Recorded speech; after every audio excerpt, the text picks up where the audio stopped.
This is the current version of this BMS board. So I have added this patch here for battery minus and then battery plus is here.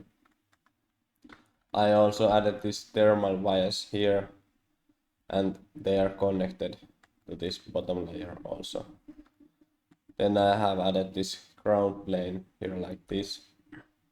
And I made some rounds on these sharp corners.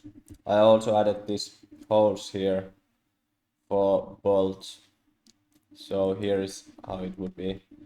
So batteries are there and then this BMS board is mounted here with these bolts from there.